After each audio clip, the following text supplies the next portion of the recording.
मुगल कौन थे और कहां से आए थे? मुगल कौम कहां से आई थी और इनका जद्द अमजद कौन था?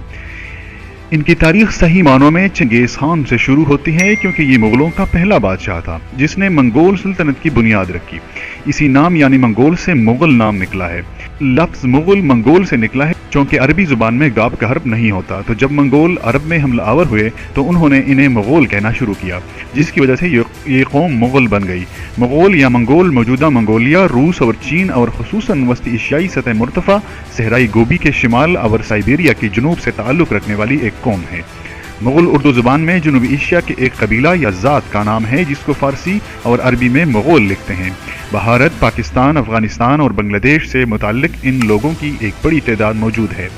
ये तब से आबाद हैं जब से मुगलों ने मुख्तलिफ अदवार में वस्त एशिया पर हमले किए। दीगर कौमें जैसा कि तुर्क और ईरानी तारिकीन वतन भी यहाँ आबाद हुए। तमाम वो लोग जो मुगल निस्बत का दावा करते हैं, मुख्तलिफ वस्ती एशियाई तुर्की, सब मुगल फ़ौजों की औलादें हैं। चंगेज़ खान से तैमूर और तैमूर से ज़हीरुद्दीन बाबर तक ईरान और जनूबी एशिया पर हमले के नतीजे में ये लोग यहाँ मुकीम पजीर हुए। बर्नियर एक फ्रांसीसी मुसाफिर जिसने मुगल शहनशाह औरंगज़ेब के दौर हुकूमत के दौरान हिंदुस्तान का दौरा किया था, उसके मुताबिक कुरानी वस्ता के ज़माने में आल मुगल ने मुख्तलिफ फ़ौजों के तहत जनूबी एशिया फतह किया था। मुगल इस्तिलाह ईरान, कज़लबाशी, तुर्की और तारिकीन वतन के लिए भी इस्तेमाल की जाती थी। 17वीं सदी में मुगल लफ्ज़ मुख्तलिफ ग्रोहों की एक बड़ी तादाद का इहाता करता है। आमतौर पर भारत के तमाम मरकज़ी एशियाई तारिकीनी वतन, उज़्बक, चुगताई, ताजक, कपचाक, बरलास, काजक, तुर्कमन, करगिस्तान, योगुर या अफ़गानों और कफ़क़ाज़ के तारिकीनी वतन के लिए भी इस्तेमाल किया जाता था। इस वक्त मुगलों की कुल आबादी 1 करोड़ के करीब है जो मुगल ज़बान बोलते हैं। मंगोलिया में कुल 2.7 मिलियन, चीन के मलहका सूबे में 5 मिलियन और रूस में 1 मिलियन मंगोल मौजूद है। तारीख़ आलम में मुगल की अव्वलीन मशहूर शख्सियत चंगेज़ खान, पैदाइश 1160 हिजरी, वफ़ात 1227 हिजरी थी। उसने चीन के मशरक़ी साहलों से लेकर यूरोप के वस्त तक एक अजीम सल्तनत कायम की थी।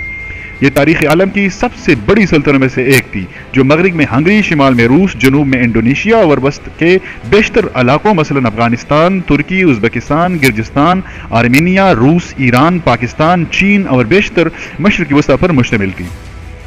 मुगल या मंगोल सल्तनत 13वीं और 14वीं सदी में एशिया में कायम की गई। ये सल्तनत मशरक़ी यूरोप तक फैली हुई थी। चंगेज़ खान ने 1206 हिजरी में चंगेज़ खान ने अपने आप को मुगल कौम का हाकिम ऐलान किया। जब वो 1227 में मरा तो वो वस्त एशिया, शिमाल, चीन और मशरक़ी फ़ारस का कुछ हिस्सा फतह कर चुका था। चंगेज़ खान के बाद इसके जानशीनों ने फतूहात का सिलसिला जारी रखा, यहाँ तक कि मंगोल सल्तनत मशरक़ी यूरोप से मगरबी एशिया तक फैल गई थी, जिसमें मशरक़ी वस्ता और वस्ती एशिया भी शामिल थे। मुगलों में दूसरा सबसे बड़ा बादशाह आमिर तैमूर लंग, पैदाइश 1326 हिजरी, वफ़ात 1405 हिजरी को माना जाता है। तैमूर एक मंगोल कबीले बरलास से ताल्लुक़ रखता था। बरलास कबीला क़ियात कबीले की ज़ैली शाख है, जिसका चंगेज़ खान के ख़ानदान से करीबी ताल्लुक़ था। तैमूर लंग का ताल्लुक़ समरकंद से था। तैमूर ने अपनी ज़िंदगी में 42 मुल्क फतह किए थे। वो दुनिया के चंद नादर लोगों में भी शामिल होता है। फतूहात की वसत के लिहाज से तैमूर का शुमार सिकंदर आज़म और चंगेज़ खान के साथ दुनिया के 3 सबसे बड़े फातह से पसालारों में होता है। फतूहात की कसरत में वो शायद चंगेज़ से भी बाजी ले गया, लेकिन वो मुसलमान होने के बावजूद खूनरेज़ी और सफाकी में चंगेज़ खान और हलाकू खान से कम नहीं था। दिल्ली, इस्फहान, बगदाद और दिमिश्क में उसने जो कत्ल आम किए, उनमें हज़ारों बेगुनाह मौत के गार्ड उतार दिए गए। वो इंतकाम की शिद्दत में शहर के शहर डा देता था। ख्वारिज़म, बगदाद और सराय के साथ उसने यही किया। सिर्फ मस्जिद, मदरसे और खानकाहें गारतगरी से महफूज रहती थी। हकीकत यह है कि उस मामले में मंगोलों की तरह वो भी अल्लाह का अजाब था। अब हम पाक व हिंद की तरफ आते हैं। बरी सगीर पाक व हिंद की बात की जाए तो शहनशाह बाबर के दौर से मुगलिया सुल्तनत का क़ियाम हुआ और इसके साथ मुगल पूरे बरी सगीर में फैल गए और उनकी तादाद में खातिर ख्वाह इजाफा हुआ और मुगल पाक व हिंद में बाकायदा बसने शुरू हो गए।